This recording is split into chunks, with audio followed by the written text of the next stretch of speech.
Halo semuanya, saya Wilmer dari 11 IPA 1.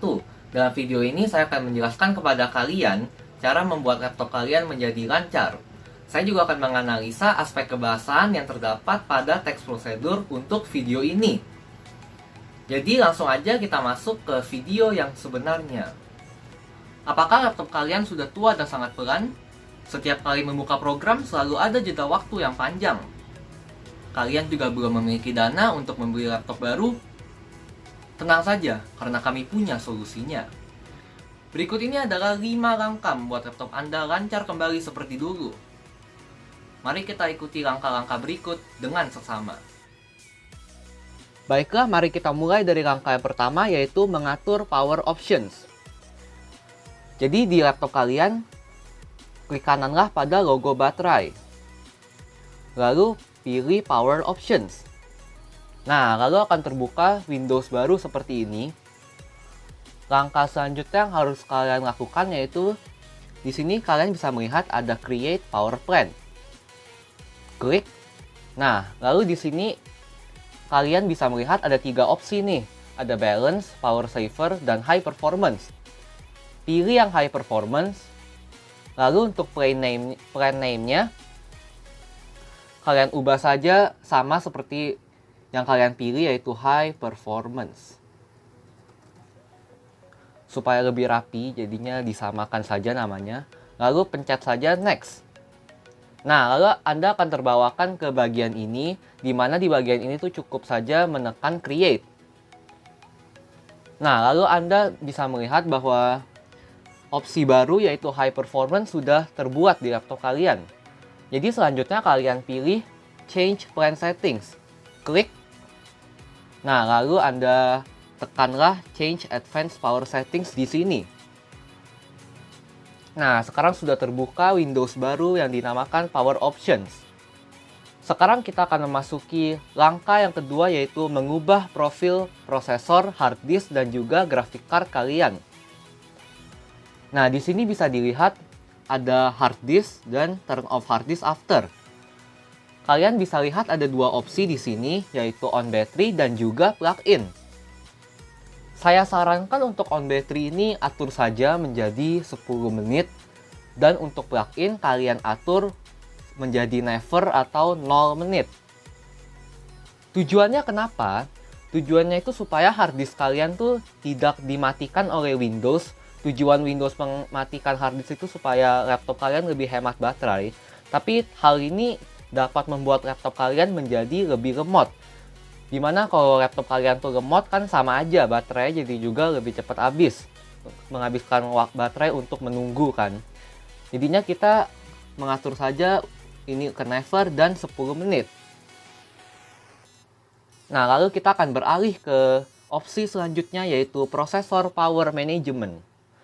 Nah, untuk opsi ini kita melihat nih ada 3 bagian di sini. Ada minimum processor state, ada system cooling policy, dan juga maximum processor state. Kita mulai aja dari yang minimum processor state. Nah, di sini kita bisa melihat untuk on battery dan plug-in, kalian harus atur kedua-duanya ke 0%. Tujuannya kenapa? Supaya laptop kalian itu saat tidak ada beban sama sekali atau saat didiamkan saja, itu prosesor kalian dapat beristirahat. Jadinya tidak ada beban gitu. Tidak berjalan sama sekali 0%. Dimana ini dapat membuat laptop kalian tuh lebih dingin.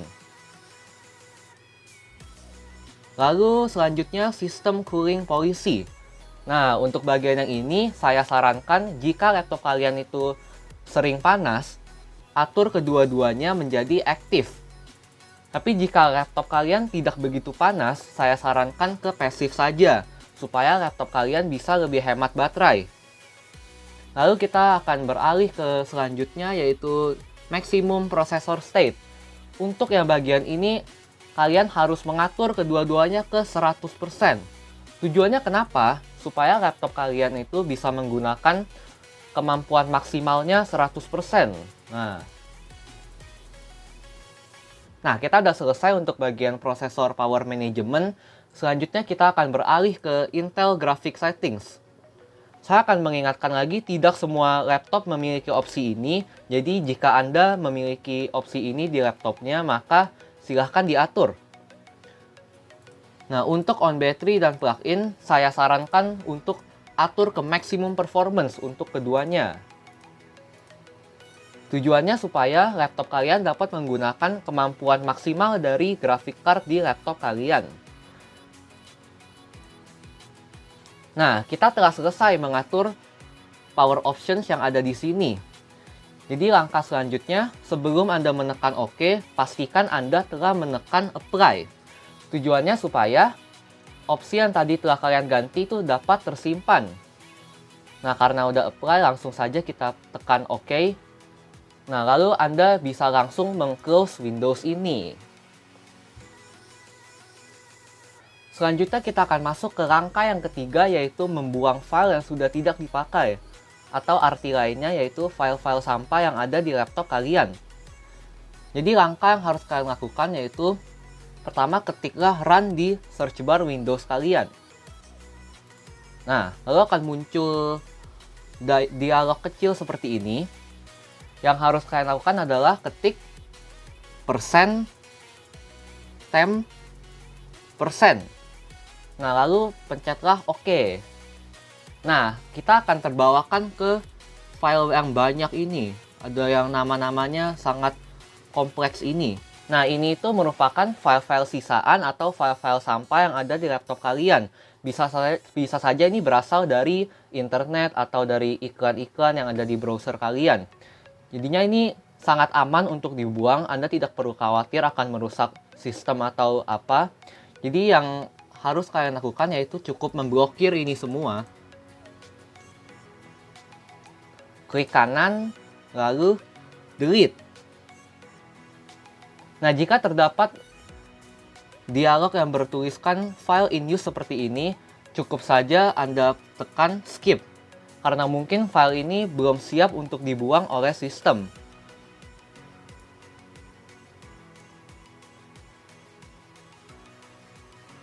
Untuk bagian ini Anda cukup menunggu sebentar saja. Nah, tadi kita telah selesai membuang file-file yang sudah tidak terpakai lagi di laptop kalian. Nah, selanjutnya kita akan masuk ke langkah yang keempat, yaitu mengosongkan recycle bin. Caranya ini cukup mudah, jadi yang harus Anda lakukan cukuplah menekan recycle bin, klik kanan, lalu empty recycle bin. Lalu jika muncul dialog seperti ini, pencet yes saja. Nah, lalu kita tinggal menunggu proses ini berjalan. Nah, kita telah selesai menghapus semua file yang terdapat di recycle bin. Jadi file-file yang terdapat di recycle bin ini merupakan file yang telah Anda delete. Jadinya tentu saja jika Anda membuang lagi file yang terdapat di recycle bin, ini akan membuat laptop kalian menjadi lebih ringan dan memberikan kalian memori yang lebih banyak. Selanjutnya kita akan masuk ke langkah yang kelima, yaitu menonaktifkan program yang terbuka dengan sendirinya setiap kali kalian membuka laptop kalian. Hal ini tentunya sangat menyebalkan ya. Maka saya akan mengajarkan kalian bagaimana cara menonaktifkan program-program ini. Langsung saja ya kita mulai, yaitu pertama-tama kalian klik kanan pada tanda panah ini, lalu klik Task Manager. Nah, lalu akan muncul seperti ini. Langkah selanjutnya kalian klik More Details di bawah ini. Nah, sekarang akan terbuka menjadi jauh lebih detail sekarang. Langkah selanjutnya kalian ke tombol Startup ini. Nah, ini semua merupakan program-program yang akan berjalan dengan sendirinya setiap kali kalian menyalakan laptop kalian. Nah, di sini tuh kalian bisa mendisable atau menonaktifkan program-program tersebut. Bisa dilihat ini tidak terlalu penting, kita nonaktifkan saja. Ini juga kita nonaktifkan, nonaktifkan. Lalu ini juga. Untuk yang ini jangan, karena ini untuk touchpad kalian. Jika Anda nonaktifkan, maka touchpad kalian tidak akan berfungsi. Lalu ini juga jangan dinonaktifkan, karena ini untuk audio di laptop kalian. Kalau kalian nonaktifkan, nanti laptop kalian tidak memiliki suara. Lalu ini juga tidak penting nonaktifkan saja Windows Security, jangan, supaya laptop kalian tetap aman dari virus. Nah, sepertinya itu saja yang kita nonaktifkan. Setelah itu kalian tinggal menutup Task Manager ini.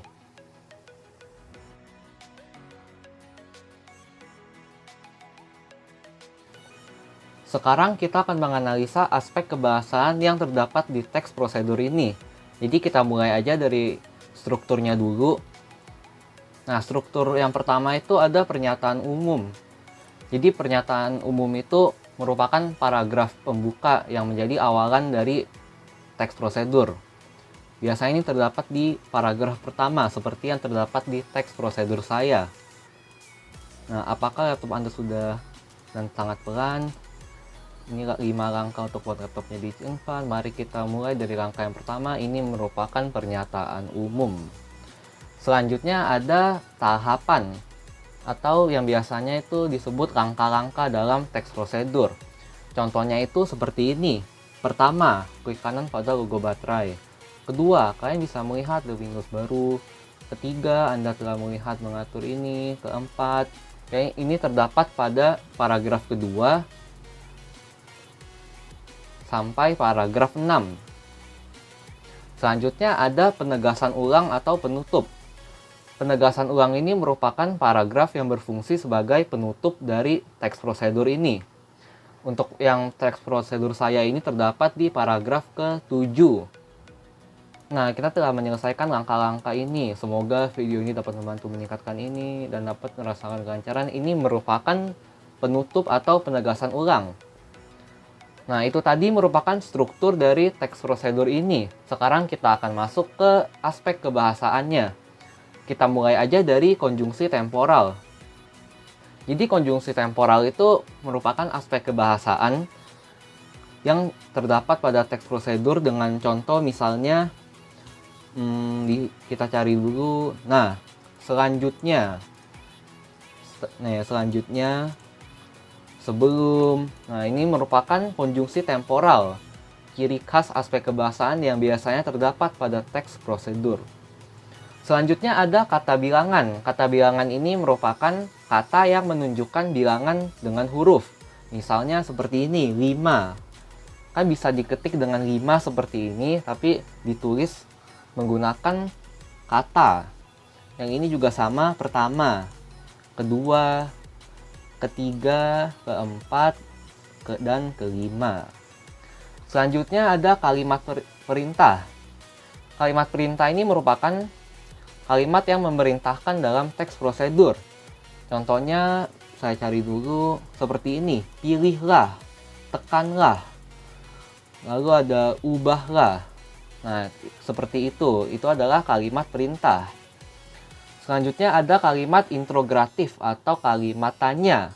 Untuk di teks prosedur ini contohnya seperti ini. Apakah laptop Anda sudah tua dan sangat pelan? Ini ada tanda tanya. Ini adalah kalimat interogatif.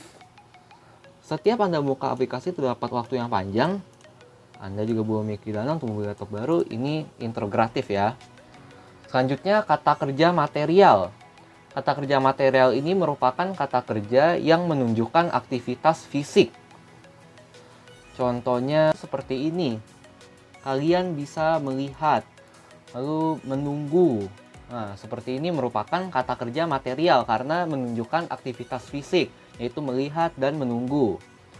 Terus selanjutnya ada kata kerja mental. Nah, untuk kata kerja mental ini kata kerja yang menunjukkan perasaan. Contohnya nih, kalian dapat merasakan.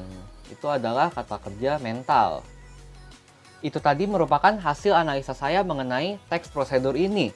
Mohon maaf jika terdapat kesalahan dalam penyampaian kata dan kalimat. Sekian, terima kasih.